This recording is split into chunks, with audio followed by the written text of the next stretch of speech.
The following is the trial balance of Mahanagar Bank Limited as on 31st March 2006, rupees in lakhs. So these figures are in lakhs. आप भी लिखें ऊपर से, आपने balance sheet बनाया है, उसके ऊपर से लिखेंगे महानगर बैंक लिमिटेड.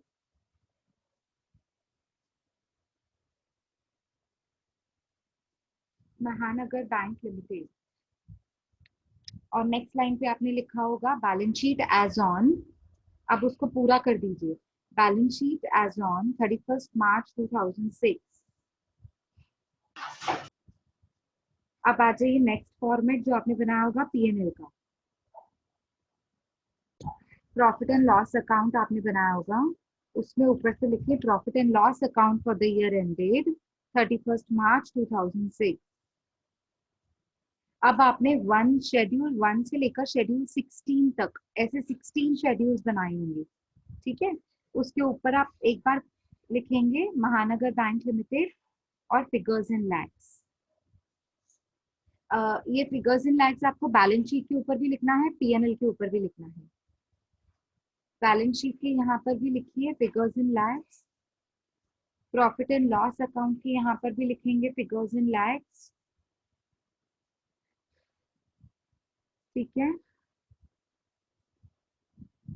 और शेड्यूल्स के ऊपर एक बार कॉमनली लिख दीजिए figures in lakhs.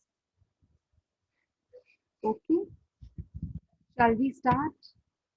See, these are the items that are given in the trial balance, and there are 3 adjustments. Rebate on bill discounting 270 lakhs, create reserve for doubtful debts, that is RDD 110 lakhs, and acceptance on bill behalf of customers, it is my schedule number 12, contingent liability 800 lakhs.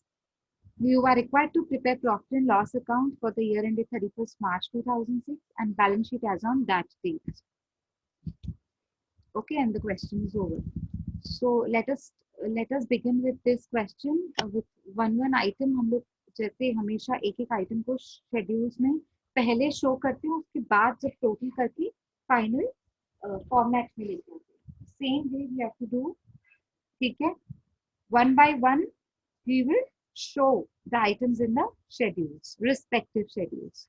ठीक है, अब जैसे share capital है, कोई adjustment नहीं है, तो कहाँ दिखाएंगे बताएंगे. 3000 दिया हुआ है, कहाँ शेड्यूल नंबर 1 कैपिटल में. शेड्यूल नंबर 1 में जाएंगे, लिखेंगे share capital, outer column 3000.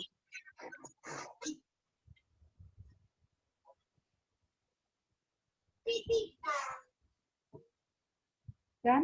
Next statutory reserves 4000. तो अब आपको क्या करना है, हाँ आपको क्या करना है, ये 4000 स्टैट्यूटरी रिजर्व लास्ट ईयर का दिया हुआ है. तो अब आपको क्या करना है, रिजर्व्स इन सरप्लस में जाएंगे, रिजर्व्स इन सरप्लस में जाएंगे और वहां लिखेंगे statutory reserves, statutory reserves.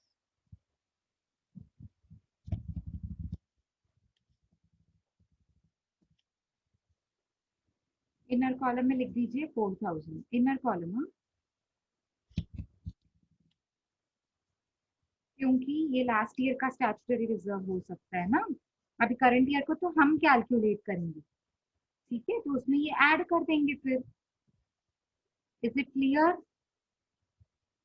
Yes ma'am. Yes ma'am. आगे बढ़ते, ये इनर कॉलम में लिख के छोड़ दीजिए, स्टैट्यूटरी रिजर्व 4000 इनर कॉलम में लिख के छोड़ दीजिए. अब नेक्स्ट क्या होगा आपका, फिक्स डिपॉजिट है 2780, कहाँ जाएगा, शेड्यूल नंबर 3 डिपॉजिट. लिखिए वहां पे फिक्स डिपॉजिट 2780.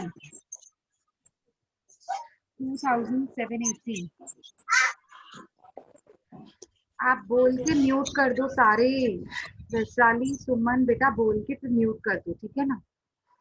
चलो नेक्स्ट है आपका सेविंग डिपॉजिट्स, कहाँ जाएगा, 3. Very good 3.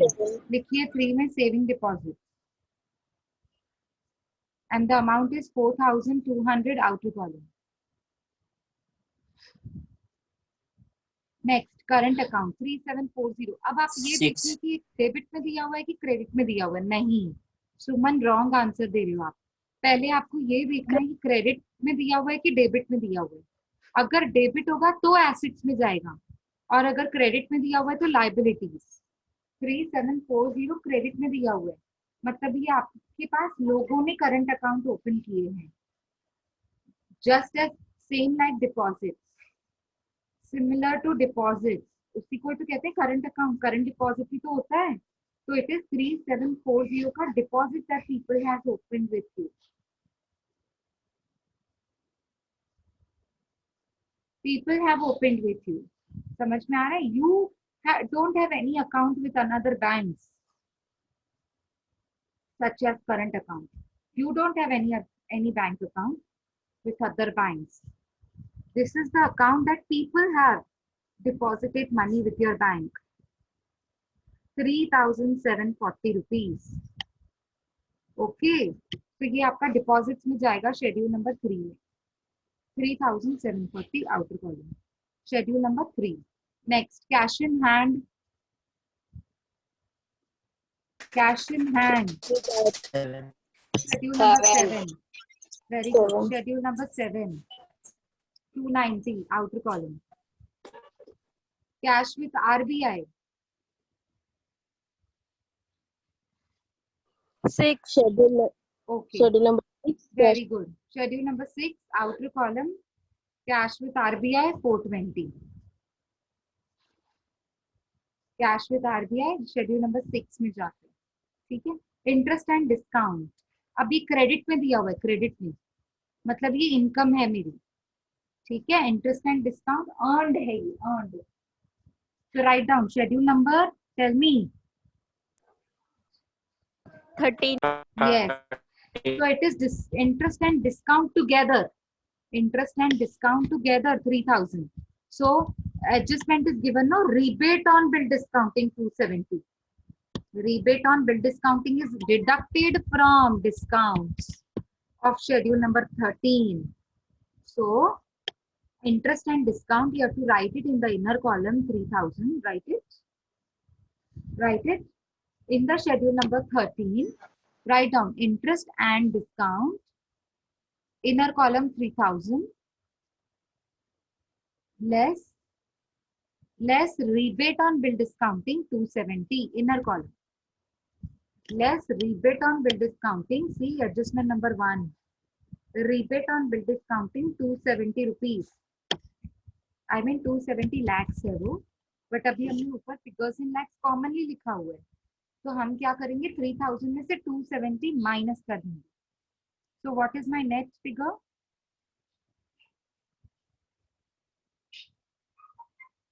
The net figure is 2,730. 2,730. 2,730. Yes. Now, the adjustment amount. Look at the amount of adjustment. Adjustment is rebate on bill discounting 270. This is the adjustment. It has always two effects. ठीक है, अभी एक effect क्या था? 13 में से less कर दिया। दूसरा इफेक्ट कहाँ जाएगा रीबेट ऑन बिल डिस्काउंटिंग का?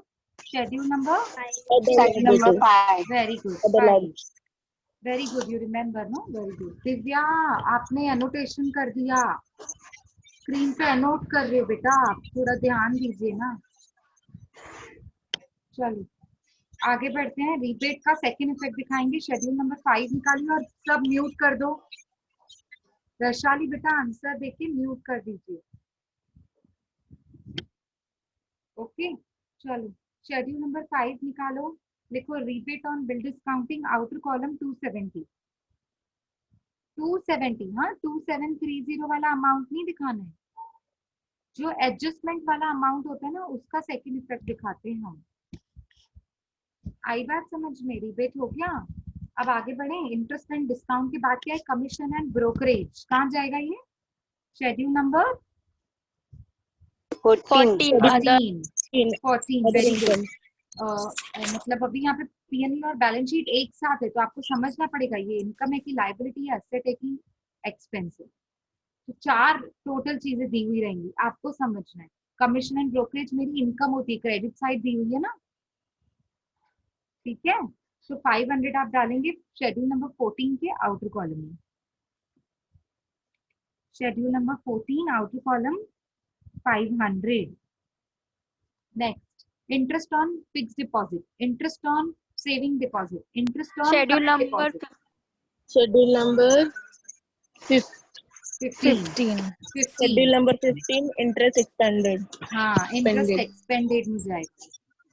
जाओ इंटरेस्ट एक्सपेंडेड में, मतलब शेड्यूल नंबर 15 जब आप इंटरेस्ट किसी को भरते हैं ना, पे करते हैं, तब आपने ये इंटरेस्ट एक्सपेंसेस हो जाते हैं आपके लिए। तो ये जब हमारे एक्सपेंसेस हो रहे हैं तो हमने शेड्यूल नंबर 15 में दिखाना है। जाइए शेड्यूल नंबर 15 में, लिखेंगे वहां पे इंटरेस्ट ऑन फिक्स डिपॉजिट 300, सीधा आउटर कॉलम क्योंकि कोई एडजस्टमेंट नहीं है। Interest on saving deposit 200, outer column Same. Yes. Interest on current deposit 125, outer column. ये सब तीनों आइटम्स कहाँ जाएंगे? इंटरेस्ट एक्सपेंडेड शेड्यूल नंबर 15, 300, 200, 125, ठीक है।